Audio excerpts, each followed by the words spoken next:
The Dangerous Scarecrow by Carl Jacobi. They were two very ordinary straw men on adjacent farms, nice playmates for a couple of imaginative kids. Then Jimmy gave a knife to The Dangerous Scarecrow by Carl Jacobi.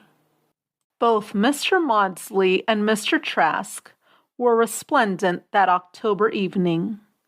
Mr. Maudsley stood deep in the cornfield, overall trousers ballooning in the wind, one hand nailed to a pie tin that caught the moonlight and reflected it like a mirror, while across the road the hat of Mr. Trask was bright with the strip of foil Jimmy had fastened to it that morning. From the rear seat of the car, Jimmy looked down upon the two figures as the road wound between the shocked fields. Next to him, his sister Stella said, "Mr. Trask looks fine tonight. I think he likes the silver ribbon you gave him." Jimmy nodded. "Mr. Maudsley looks good too. See the way his hand shines?" In the driver's seat, as he twisted the wheel to avoid a rut in the road, gray-haired Mr. Tapping coughed and glanced at his wife. "What are those kids whispering about?"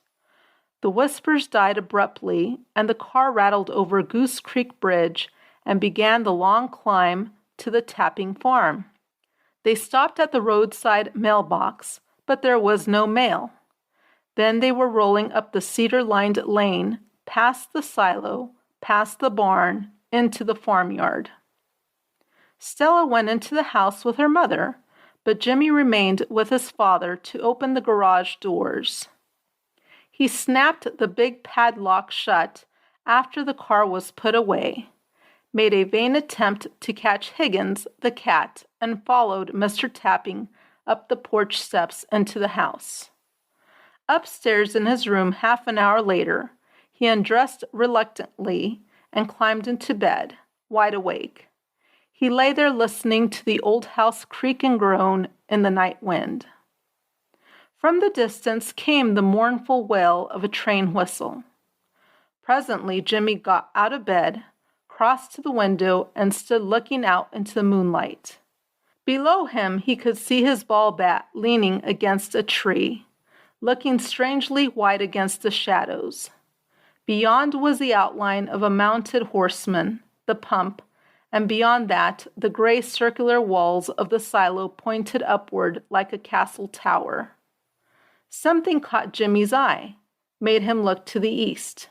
He looked again, then moved to the table and rummaged through the drawer until he found the silver spyglass his father had given him last Christmas. He carried the glass back to the window, pushed the window open, and peered out. In the bright moonlight, he could see Mr. Maudsley clearly, and a little farther on he could see Mr. Trask, two silent figures alone in the cornfields. The boy lowered the glass, wiped the lens on his sleeve, and carefully focused again. A puzzled frown furrowed his face. Save for the flapping of his trousers in the wind, Mr. Maudsley stood motionless, as of course he should. But Mr. Trask? A passing cloud slid over the moon, darkening the landscape. In the few seconds before it brought complete blackness, Jimmy thought he saw Mr. Trask kick up his heels, leap high in the air, and begin to dance a rigadoon over the shocked corn. At breakfast next morning, Jimmy waited impatiently for his sister to come downstairs. He hoped she would get to the table before his father, because with Papa present, he couldn't talk, and he wanted to talk. When at last Stella took her chair, he stretched his foot under the table and kicked her slightly. "I've got a secret," he whispered. "Tell it to me," said Stella. "It's a big secret. If you won't tell, I won't give you any of my Flinch candy." Jimmy was silent a moment as he gave this thought. Then he leaned forward and whispered, "Mr. Trask moved last night." "He always moves," replied Stella, unimpressed. "I mean really moved, toward Mr. Maudsley." Stella choked on her porridge, and the spoon all but slipped from her hand. She stared with wide-open eyes. He didn't. Their whispers broke off as Mr. Tapping strode across the kitchen and took his place at the head of the table. A heavy-set, unimaginative man who seldom entered into conversation with the children, he eyed them speculatively. But he said nothing and began to eat his eggs and thick strips of bacon. He ate slowly and methodically, keeping his eyes to the table. When he had finished his coffee, he settled back to light his pipe. He passed the match back and forth across the bowl with quiet deliberation. Who's Mr. Maudsley and who's Mr. Trask? His wife smiled. Those are just the names the children have given the scarecrows. What scarecrows? The one in our field and the one on Edmund's land. Mr. Tapping considered this while strong curls of strong tobacco smoke rose about him. Why those names? Why not Brown and Smith? Because those are their names, explained Stella patiently. Mr. Tapping cogitated on the mysteries of the juvenile mind. Abruptly he remembered the section of pasture fence that needed repairing and got to his feet. But it was nearly noon before he got around to fence fixing, and then he had but one wire stapled when he heard a halloo, and turning saw old Jason Southby hobbling across the field toward him. Jimmy, who was holding the wire for his father, let go the pliers and joined Stella, who was trying to capture a bumblebee in a fruit jar. Howdy, said old Jason, reaching the fence. Got a couple of helpers, I see. Mr. Tapping smiled and nodded his greeting. I came over to ask if you're going to post your property for no hunting this year. Don't think so, replied Mr. Tapping. Aren't many grouse, and I don't expect there'll be many hunters. No, agreed old Jason. The birds are dying out. It ain't like the old days. Mr. Tapping nodded. Remember when Maudsley was here? Things was different then. Who did you say? Said Mr. Tapping. Maudsley, repeated old Jason. He owned your farm 20-30 years ago. Mr. Tapping shook his head. Maudsley, eh? Jimmy and Stella must have heard the name from one of the neighbor's children. Yep, continued old Jason. Maudsley had this place, and Trask rented the strip across the road. So, quite a story about them two. Mr. Tapping said nothing. There would be no hurrying old Jason, and no stopping him either. The man obviously had a tale to tell, and he was enjoying every moment of this prelude. He bit off a piece of plug tobacco, chewed a moment, and spat. It was corn that started it, he said. Maudsley was a great one to fool around with hybrids, and he worked out an early variety he called Maudsley No. 2. That ain't been planted anymore, but in those days it was well thought of. Then Trask moves into the farm across the road. Trask was from down south, from around New Orleans way, and he was fired up with all sorts of backwoods stuff.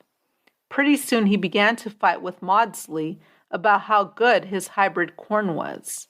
Seems Trask believed the only way to grow good crops was by using voodoo spells.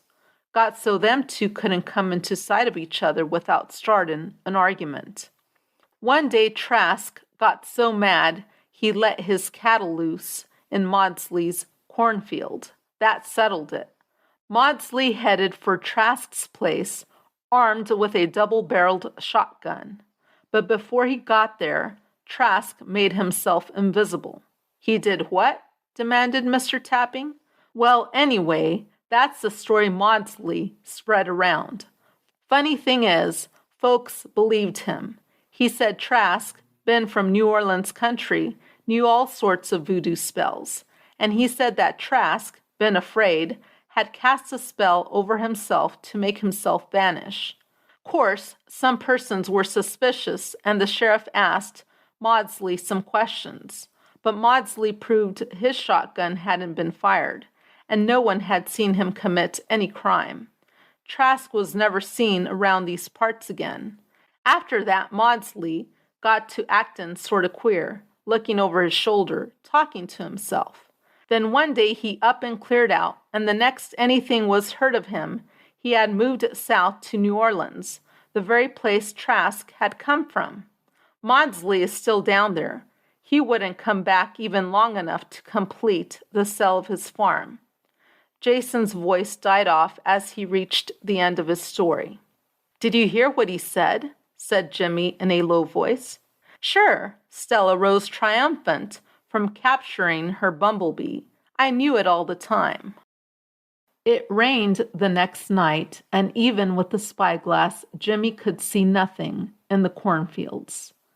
But he knew the two scarecrows were out there, and he could imagine them standing in the rain with beads of water dripping from their hats. The muddy water would be running in rivulets between the rows of shocked corn, and when the lightning flashed, the shocks would gleam dully like so many stacked guns at an army encampment. Next day after lunch, Jimmy drew his sister aside. "If you don't tell anybody, I'll show you the present I've got for Mr. Maudsley. Promise?"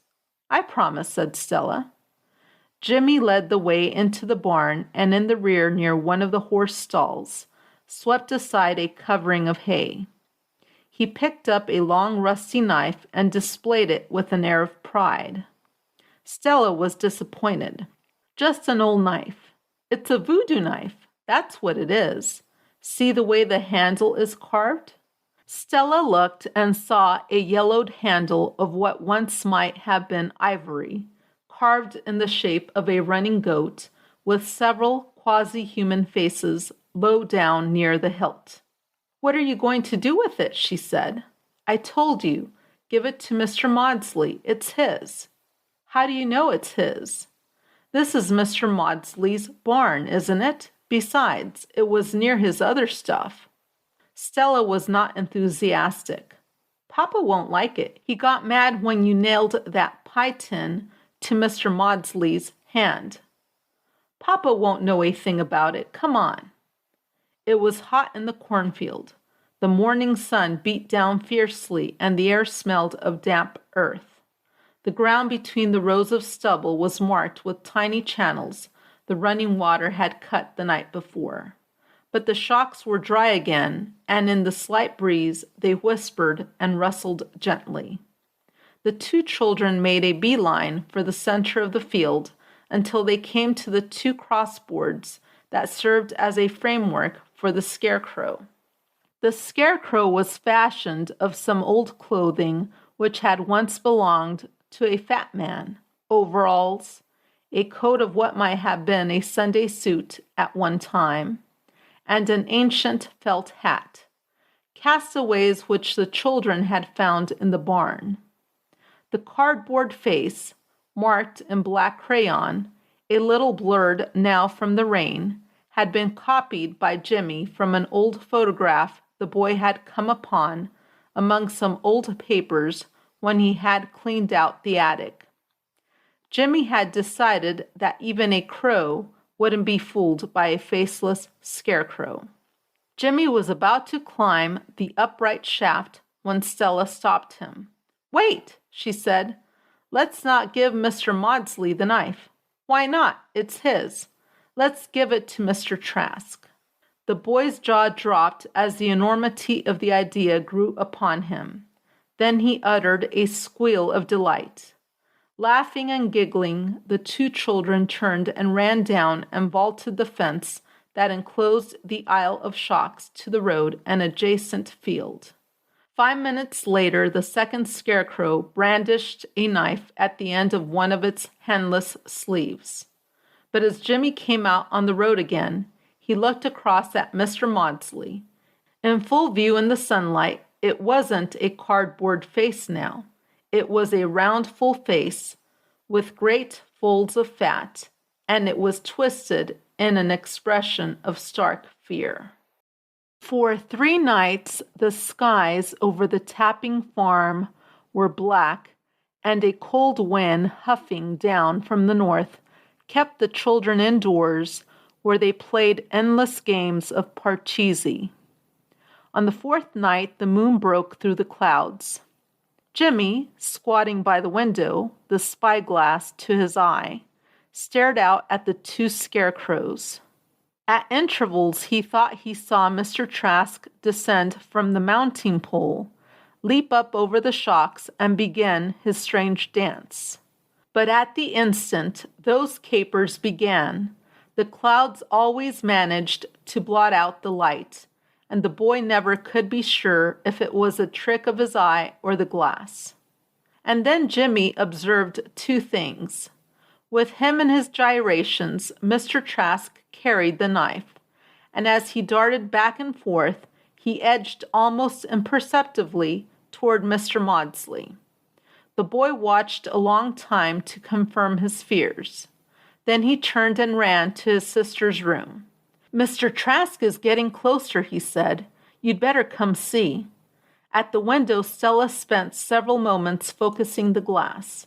Slowly her body went rigid, and she uttered a hoarse exclamation. "He's gonna kill Mr. Maudsley." The boy nodded, his eyes shining with terror. "We've got to try and stop him." She turned and ran down the stairs and through the lower floor rooms to the back door. Jimmy ran after her. Crossing the yard, they sped halfway down the lane, then pushed through the cedar windbreak and veered toward the cornfield. Pumpkins, golden in the moonlight, rose up on either side as they raced up the incline. Suddenly Stella drew up short. "Look!" Mr. Trask had crossed the road and now was coming full tilt through the row of shocks. Jimmy, arms spread wide, threw himself forward to block the onrushing figure's path. He had a brief impression of a blurred shadow bowling toward him and passing through him while he struck out with his small fists ineffectually. Behind there was a ripping of cloth and a hoarse scream. Stella came running to where Jimmy stood. Together they saw two shadows locked in an incredible embrace. Like a scythe raised aloft, Mr. Trask's knife swept downward in a wide arc and with a quick stroke cut off Mr. Maudsley's head. Mr. Maudsley's hat flew up, Mr. Maudsley's head rolled off, and a thin cry of triumph welled up and faded. And then there was nothing, except that Mr. Trask was back on one side of the fence, and Mr. Maudsley was on the other, minus his head, of course. "Gee," said Stella. "Golly," said Jimmy. He ran over to pick up Mr. Maudsley's hat. Jimmy tried to put Mr. Maudsley's head back, but somehow it wouldn't stick. "We'll fix it in the morning," said Jimmy. At the edge of the field, Jimmy paused and caught his sister's arm anxiously. "You won't tell, Stella?" "No, of course not." "Cross your heart?" "Cross my heart and hope to die." It was night of the next day, and the children sat playing parcheesi. Mrs. Tapping was knitting. Mr. Tapping, settled back in the platform rocker, was reading the newspaper aloud, as was his custom. Outside, Mr. Trask was in one field, and Mr. Maudsley was in the other. His head was back in place, but only tied on. It was not the same. It looked very dead, even though Jimmy and Stella had done their best. "Any news?" asked Mrs. Tapping. "Same old stuff. New taxes, one of them foreign countries, talking big and threatening war," said Mr. Tapping. "One thing here, though, they found a fellow with his head cut off, right in the middle of a city street." "My land! Not here in Acrestown." Mr. Tapping laughed. "Lord, no. Happened way down in New Orleans." End of The Dangerous Scarecrow.